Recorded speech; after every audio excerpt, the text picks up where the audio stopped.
વરસાદ બાદ કેવા પ્રકારની છે તેને વધુ વિગત સાથે જણાવવા માટે આપણી સાથે સંવાદદાતા કીર્તેશ જોડાઈ ગયા છે। કીર્તેશ, સુરતમાં જે વરસાદ પડ્યો, 4 દિવસથી જે અવિરત વરસાદ પડી રહ્યો છે તેના કારણે કેવી પરિસ્થિતિ સર્જાઈ?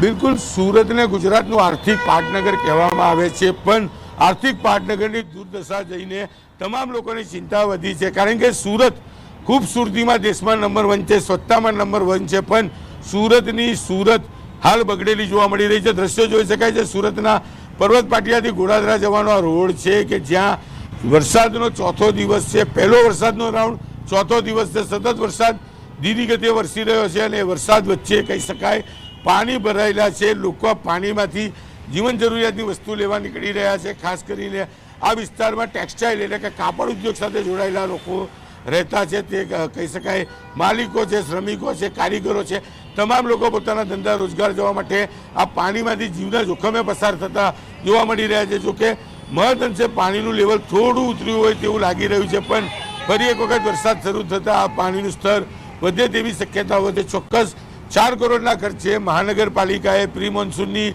કામગીરી કરી છે, સાફ સફાઈ કરી હતી, પણ આ 4 કરોડની સાફ સફાઈ રસ્તા પર નહીં પણ મહાનગરપાલિકાની તિજોરી પર થઈ હોય તેવું લાગી રહ્યું છે, કારણ કે હજુ પણ ચોથે દિવસે પાણી યથાવત છે। પાણી મહદઅંશે ઉતરતા લોકોએ સાફ સફાઈ શરૂ કરી છે, પણ મોટાભાગના વિસ્તારોમાં આ જ પ્રકારના દ્રશ્યો જોવા મળે છે અને લોકો આ પાણી વચ્ચેથી પસાર થવા હજુ પણ મજબૂર બન્યા છે। બિલકુલ, અને કીર્તેશ, જે રીતે હાલ પરિસ્થિતિ આપે જણાવી કે છેલ્લા 4 દિવસથી આ જ પ્રકારની પરિસ્થિતિ છે, જે તંત્ર એવા દાવા કરતું હતું કે પાણી નહીં ભરાય અને ભરાય તો 1 કલાકમાં ઓસરી જશે, તો આ તો ક્યાંય દેખાતું નથી। તમામ પ્રકારે આ જ પ્રકારની પરિસ્થિતિ કયા એવા વિસ્તારો છે કીર્તેશ કે જ્યાં સૌથી વધારે સમસ્યા પડી?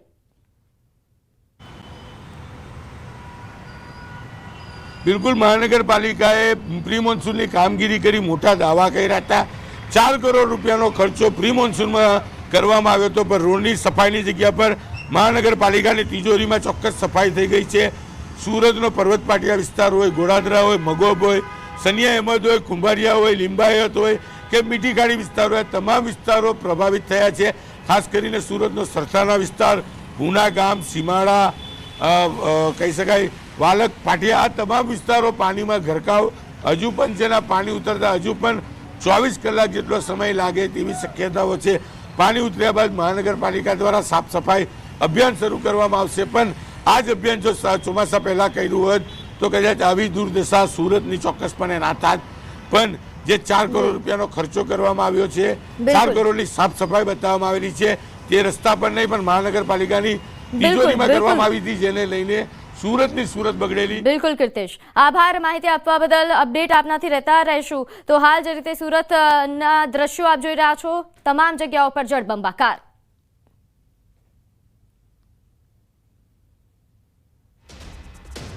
તો સુરત જિલ્લામાં વરસાદી માહોલ યથાવત જોવા મળી રહ્યો છે। વહેલી સવારથી જ વરસાદની ધમાકેદાર બેટિંગ।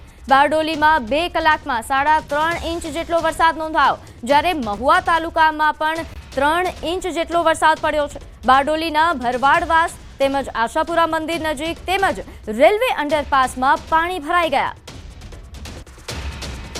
તો હાલ વહેલી સવારથી જ વરસાદની ધમાકેદાર બેટિંગ સુરતના બારડોલીમાં નોંધાઈ રહી છે। ધોધમાર વરસાદ વરસતા અહીં રસ્તાઓ પર જળબંબાકારની પરિસ્થિતિ સર્જાઈ છે।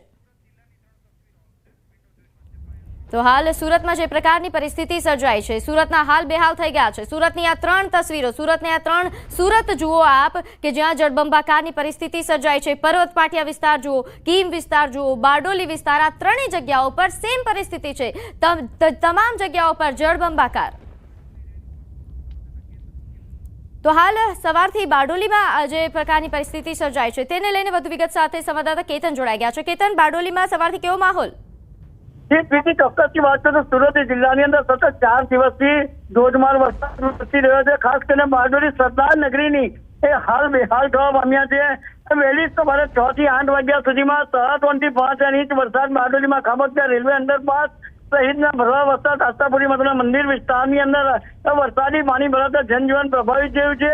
તો બીજી તરફ વાત કરીએ મહુવા તાલુકામાં પણ 3.5 ઇંચ વરસાદ વરસતા જે મહુવાથી કચેરિયા જવાનો સ્ટેટ હાઈવે છે, હાઈવે પર પાણી ભરી વળતા માર્ગ મકાન ખાતે પાણી નહીં ઉતરે ત્યાં સુધી માર્ગ સ્ટેટ હાઈવે બંધ કરવાની નોબત પડી છે. તો બીજી તરફ કિમજી માંડવી તરફ સ્ટેટ હાઈવે પર પાણી ભરાતા વાહન ચાલકોને હાલાકી વેઠવાનો વારો આવ્યો છે.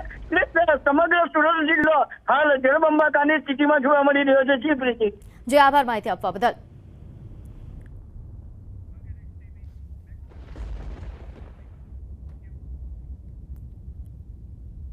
તો હાલ સુરતમાં જે પ્રકારની પરિસ્થિતિ સર્જાઈ, કિમ માંડવી સ્ટેટ હાઈવે પર પાણી ભરાઈ જવાની સમસ્યા, નીચાણવાળા વિસ્તારોમાં પાણી ભરાયા જાય, જેનું નિરીક્ષણ કરવા માટે ગૃહ રાજ્યમંત્રી હર્ષ સંઘવી પહોંચ્યા. નોંધનીય છે કે મહુવાથી કરચેલિયા તરફ જવાના માર્ગ પર કાચલ ગામ પર સ્ટેટ હાઈવે પર ઘૂંટણસમાં પાણી ભરાયા હતા.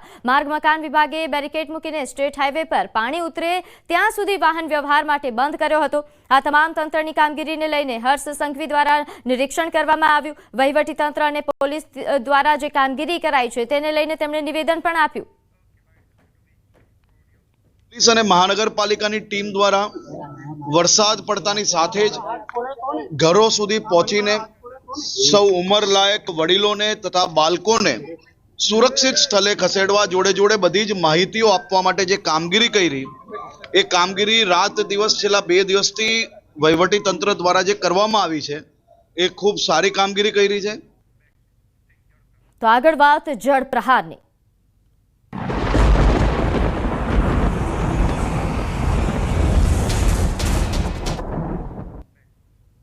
આપને જણાવી દઈએ, ગુજરાતમાં 1 જુલાઈ સુધી ભારે વરસાદની આગાહી છે.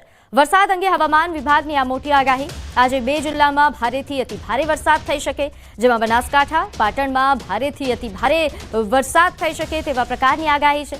આ ઉપરાંત રાજ્યના 7 જિલ્લામાં આજે ભારે વરસાદની આગાહી કરવામાં આવી છે, જેમાં મહેસાણા, સાબરકાંઠા, સુરત, નવસારી અને વલસાડનો સમાવેશ.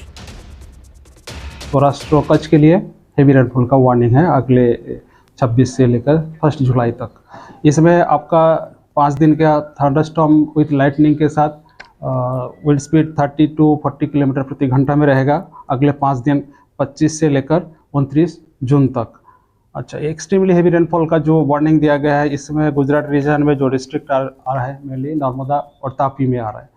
Heavy to very heavy rainfall का वार्निंग दिया गया है भरूच, सूरत, डांग, नवसारी, वलसाड, दमन, दादरा नगर हवेली,